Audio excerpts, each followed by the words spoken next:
Alright, hi guys, I am Cecilia Ivy Price.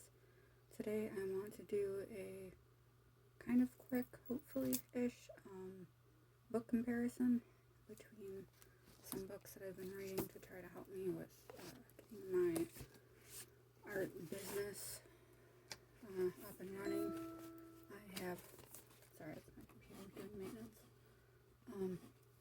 I've had a DBA for 10 years now, but I still have not really made much of a profit off my work yet, so hopefully 2021 will, get better and for all of us. But anyway, so the three books I want to compare is Crush It, Why Now is the Time to Cash In on Your Passion by Gary Vaynerchuk. Also, Real Artists Don't Starve by Jeff Coyne. And lastly, this one is, I have on my iPad, Art, Money, and Success by Maria Rofi. Probably not pronouncing any of these last names correctly. And then one, possibly in a future video, is When, which I quite literally just got today and opened about an hour ago. Not even an hour. So I want to, I think, start with Crush It. Even though that one's not specifically for artists, I mean, it's still, I think, a useful tool. So I have my handy dandy post-it note here. So I am not a book critic, so this is probably going to be terrible. I know, like, one of the things I wanted to point out in this is that, I mean, I should talk about other things before I get right into the negative, so maybe I should.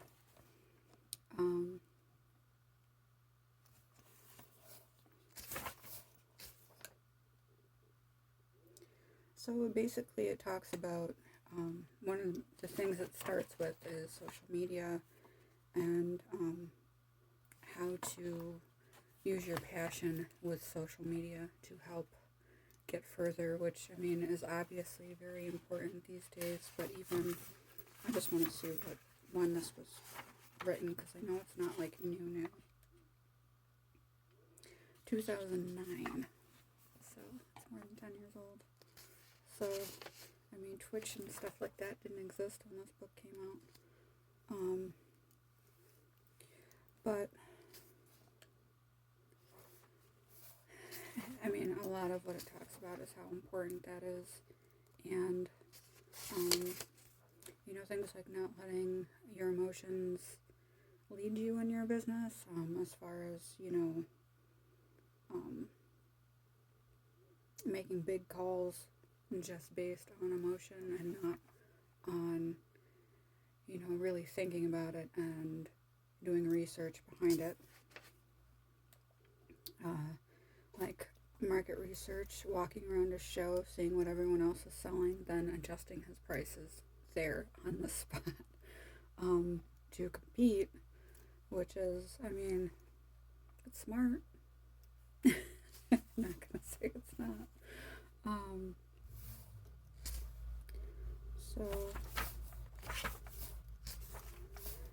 And then he goes into talking about, like, developing your brand and how important that is for you, and to be authentic, because I'd say, like, the overlying main point of this whole book is to be authentic, and to not worry about things like the quantity of followers you have, but instead the quality of interactions you have with the actual people that follow you, which is very important, because, I mean, when I see people who have 15,000 followers, how many of those followers are they actually talking to? Probably not a lot. But, share your expertise with other people. Don't try to hog it to yourself.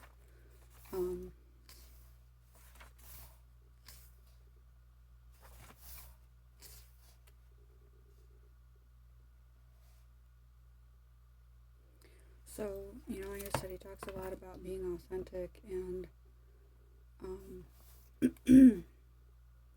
how to stay true to yourself and your business, and you can't afford to be one-dimensional. Everything you say or think is irrelevant, is now relevant. Think of the online commentary you post as your half of one long friendly lunch interview. Yeah, I mean, and then, you know, about how if somebody were hiring, they would be more likely to hire somebody that they feel like they have a bond with. So somebody who has an online presence that, you know, they have a blog and stuff like that, as opposed to somebody they don't know at all.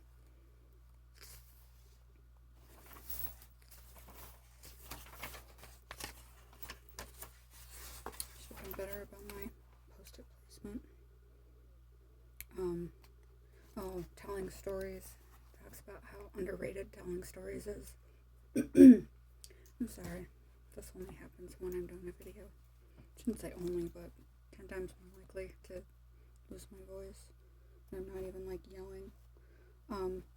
So telling stories is another way to also bond with potential buyers. And, you know, whoever the best communicator is will win. So it talks about, you know, having a blog and then things that you talk about through your blog. But tools like that only work if you make them work for you and you're using them for the right reasons. Talks a little bit about choosing your niche, but not as much as some of the other books and stuff. You want to lure people in with your niche and, you know, things that you are creating, figuring out the right buzzwords to use. He talks about taking time to go through and like research different tags you can use, which I think at this point now we have apps and stuff rather that do all that for you.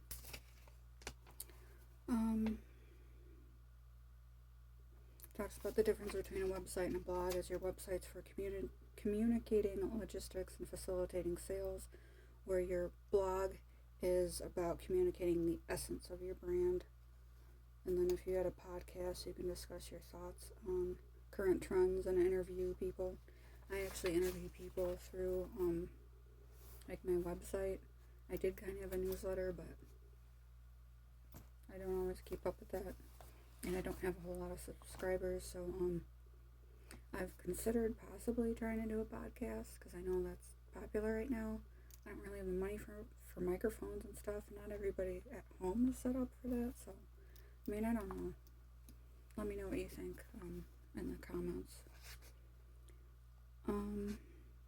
Your blog is also kind of storage for everything that you create, and it becomes an archive to show how you've evolved and expanded, so that is one of the pluses to having a blog.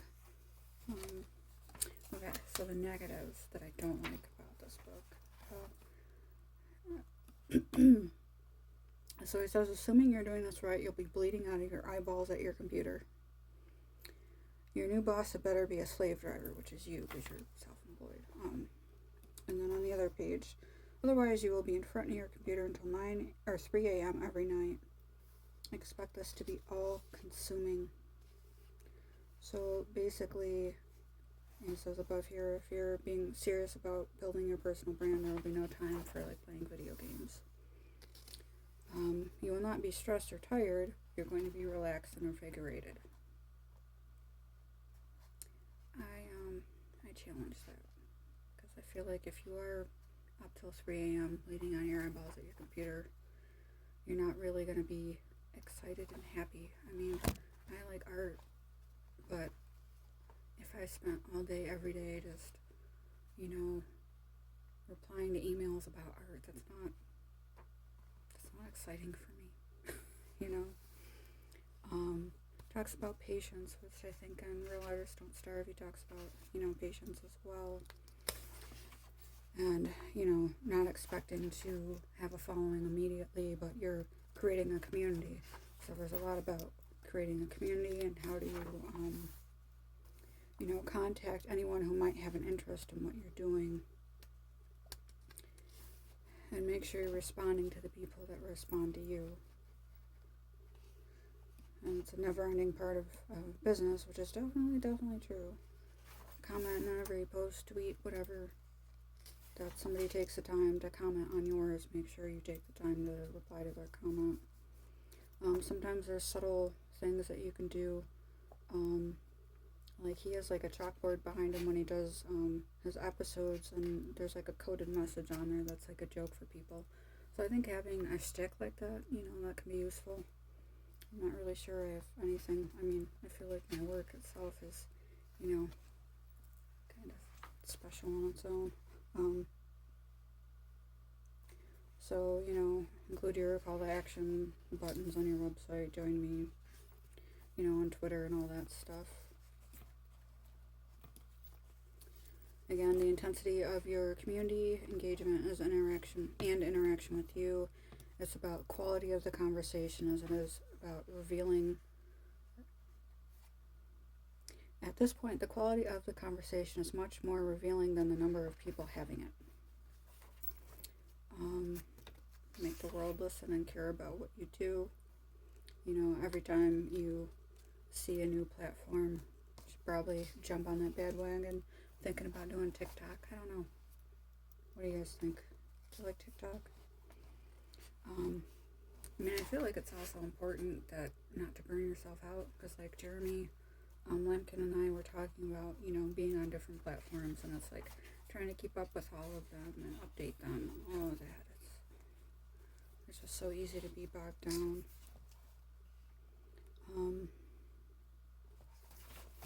I don't know if there's anything else.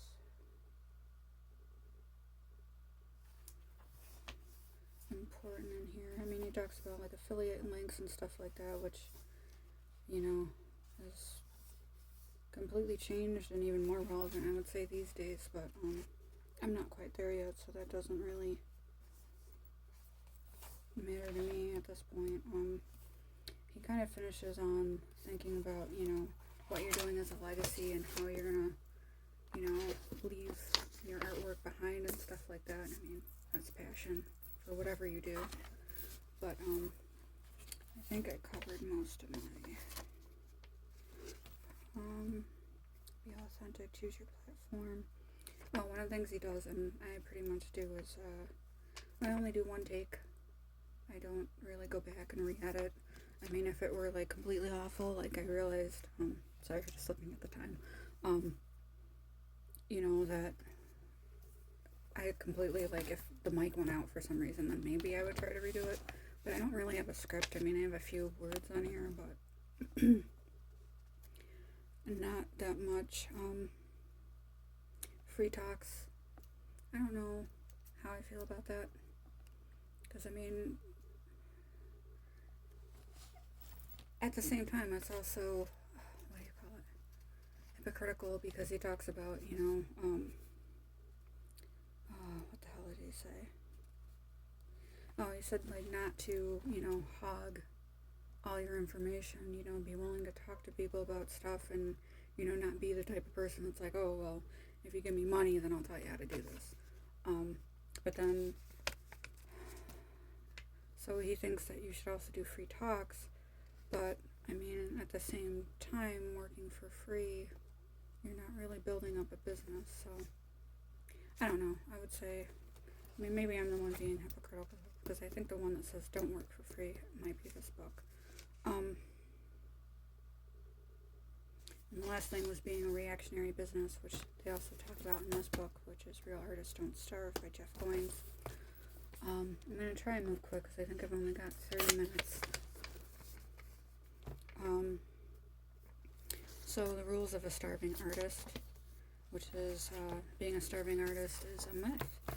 And he actually talks about a lot of research in this book of specific like artists and events that have happened. And he talks about how Michelangelo had established the idea that an artist actually could become a new figure in society and have a higher social standing, and that they could become financially successful. He talks about all the things that Michelangelo did, even though everyone thinks, we think of as in history that he was poor, but he actually had a crap ton of money. And he did that by basically carving out his niche and making sure that he never worked for free. And so that is, an overlying theme here. But to go over the rules of the it's the starving artist versus the thriving artist. So like, a starving artist believes you must be born an artist, but the thriving artist knows that you become one. The thriving artist steals from their influences as opposed to trying to be 100% original. I'm thinking about doing a video on stealing like an artist, which I think there's a book by that name, which I might have to get at some point. But basically borrowing, but not copying. I think some people don't understand the difference there. Starving artist believes he has enough talent, whereas the thriving artist apprentices under a master. Thriving artist is stubborn about the right things, cultivates patrons, goes where the creative work is already happening, collaborates with others, practices in public, always works for something, not for free. The starving artist works for free. The thriving artist owns his work, and thriving artist masters money. So it's kind of like, instead of being master of one, you're jack of all trades, or Jane of all trades in my case. And the thriving artist makes money to make more art. Whereas the starving artist makes money because they need money. So some of the highlights here. One of the issues is that, creative kids don't have patience for rules, and that's true.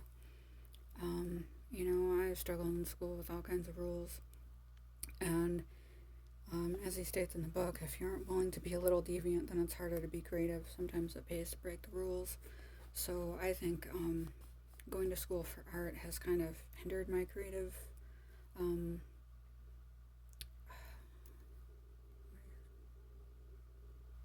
my imagination. I can't believe it took me that long to come up with that word. But I feel like I'm more technical and less about, creative fun, weird things that I used to make, like alien babies with giant hands. I don't really do that anymore. It's all, this figure needs to look exactly like this figure, and, nobody has extra limbs or anything like that. So trying to, bring myself back to that is what I'm trying to do in 2021. So, before you can create great art, you have to first create yourself. And, I try to think of myself, especially doing these videos, as Ivy and not as Cecilia, because it helps me be who I see myself as and not who I think traditional society would see me as. Like, if you were to ask somebody that knows me well, I would say I'm more shy and not really somebody that would make videos. And to not fall into being stuck, as a label, somebody else thinks you're a certain way, so you stay that certain way. Small changes over time lead to massive transformation, so it's not always about, doing huge, leaps and bounds. Sometimes it's about the little rituals and things that you do. And you can't create great art without continuing to create yourself. We are all apprentices in a craft where no one ever becomes a master. It's a quote from Hemingway. And then, so I started. First job as an artist is then to venture out away from what we think we know in search of the new and unexplored. Great artists do this their entire lives, never staying stuck in a single style, even when it comes to wealth and fame. And there are a lot of artists who have recreated themselves, like Matisse. He was basically, bedridden and still created a whole new body of work and a whole new style. Which, I think a lot of people are stuck in that vein that, an artist is one thing and they do that one thing and that's all they do. And, I can't make my brain say, just do one thing. I can't do it. we should not create in isolation, but work with others in a community, and also be influenced by others around us. So that's where kind of like creative theft is one of their rules, and that's where that comes out. Not necessarily, like I said, you're not copying someone, but you're being influenced by them. A sign of ability, not duplicity. And then also like copying the work of master artists. If you are someone who hasn't gone to school for art, the first thing you're going to do is directly copy master artists. Master artists are always white males, FYI. So you spend a lot of time recreating work from these artists before you can create your own work. And you basically, you are copying the work of both master and peers. Nothing is completely original. You steal because you are an artist. And, others will borrow and steal from you. That's kind of the creative, what do you call it? I'm thinking of way of life. Circle of life. Words, they're so hard. I'm sitting with my legs crossed, and my left leg is officially asleep.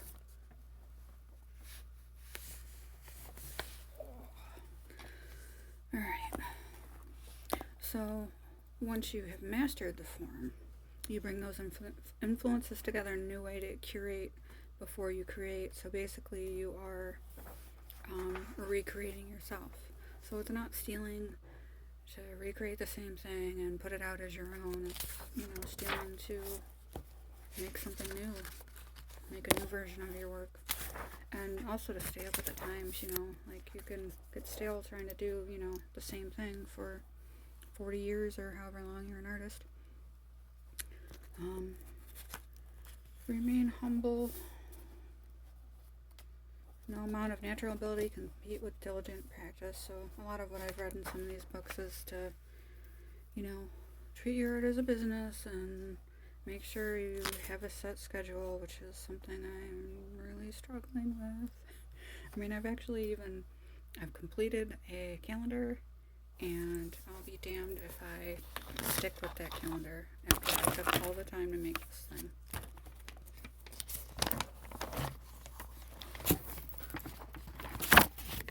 So, yep. I made a color-coded calendar, and I'm not sticking with it because I'm a terrible person. Not really, but yeah. Alright, going over my time for this book. So, let's look at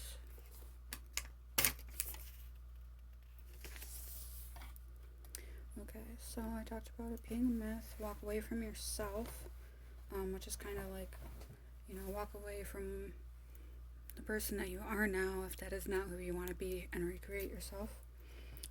Strategic stubbornness, so one of the things that they talk about in Crush It, to, be stubborn in your ways, but also remain flexible. Reactionary business, I believe he calls it in Crush It. So, to stick to your guns, but also know when you need to change. And that's got to be the hardest thing for anyone is change, even though humans are the most adaptable creature on the planet.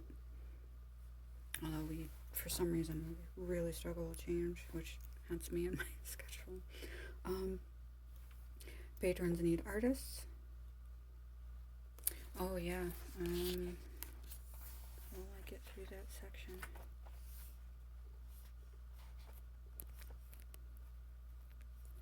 This is where not being fully prepared is a problem.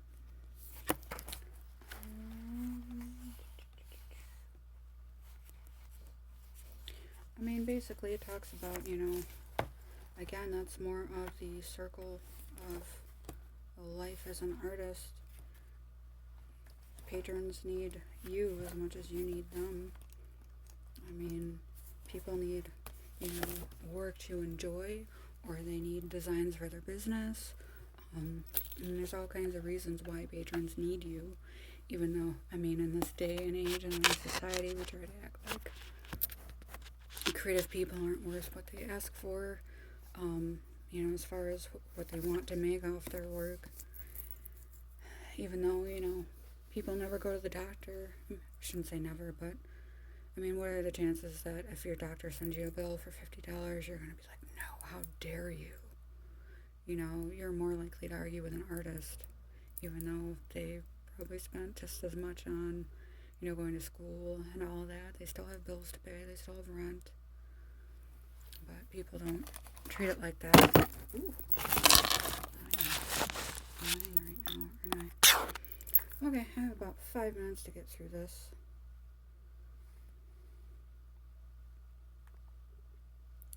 And I might not be able to do it because...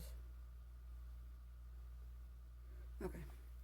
So one of the things I'm trying to do, as far as trying to force myself into the schedule, and I got that new book because it's supposed to be about what the best time for you, if you're more of a night person, what the best time for you to be productive is and how to set up your schedule. So I'm making progress, little steps. So one of the things I did was, I found that there's ways to block, from you doing certain apps and things. And so I had this set up and I had to unlock it to be able to use it. So Art, Money, and Success. And I will try to skip through. If I don't get to go to the whole thing, which I probably won't, the one thing I would say about this compared to the other books is that Maria has put a lot of not practicing, but there's different parts where, you have to basically take time out and write down certain things. So, be prepared in advance, have all your pricing figured out, stuff like that. And then there's also, I would call them worksheets, I guess. And, let's see, I'm trying to find one. Okay, challenge number 1. Okay. Oh, this is if you need to troubleshoot. So she has a lot. If you were going to buy only one book out of these 3, I would recommend this one because she has a lot of, what ifs as a creative person. So it talks about, you email a client a quote and then they disappeared. She talks about ways that you can follow up with them without, being harassing and different things that you can say to them. And then, never be afraid to ask, how much you think something is worth. You'd be surprised at how many people would actually pay you what you're worth. I haven't had that experience, but, she tells you what, certain things are priced at, or what you should charge for certain things, and she has also, you can go online and print off, contracts and stuff, so she has a lot of extra things you can do with your book, or with this book, to help your business. And she talks about, presenting your work, and then she goes through examples, Alex graded a series of 21 paintings called Sacred Mirrors series, and then, the series is a transformation from body awareness through socio-political awareness to spiritual awareness. She relates it. Her husband is also a painter, so Drew Borfy, however you say their last name. He paints surfboards, so he's known, I would say probably more in California, but he's traveled extensively and all kinds of stuff, so talks about doing shows at your house if you can't get a venue anywhere else, scripts for live sales, so things like this to me are worth more than anything. And I meant to go over the price of all these books, but she has a script for if you call somebody, cold call somebody, what to say, and how to protect yourself with watermarks, and protect yourself through social media. And like I said, she also has if you need to download specific contracts. And just really quick, this book was $10 through Amazon Kindle. It's about $20 for hardcover. Real Artists Don't Starve is about $10 for Kindle. Average of $14. I paid $8.64 for it. Crush it. Now is the time to make money off your passion. It's $8 for Kindle, $6 average. I paid about $6.47 for it, I think. And then the new book I got, When, is about $8 to $10, $12.99 for Kindle. I paid like under $5 for it with shipping. This hasn't cut me off yet, so... Oh, you know what? It's because I'm not doing it direct to Instagram, I think. So I just roast myself for nothing. So one thing I will also mention about Art, Money, and Success. I mean, she gives you her email in case you need to talk to her about anything.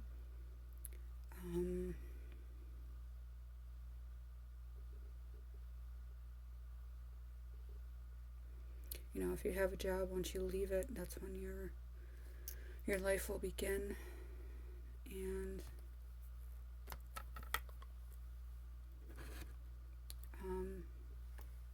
you know that a lot of people place an emphasis on awards and things like that, but that's not necessarily enough for anyone really to be a financially successful art business. I mean, I did a residency in France a year ago, and look at what I'm doing. Not to say that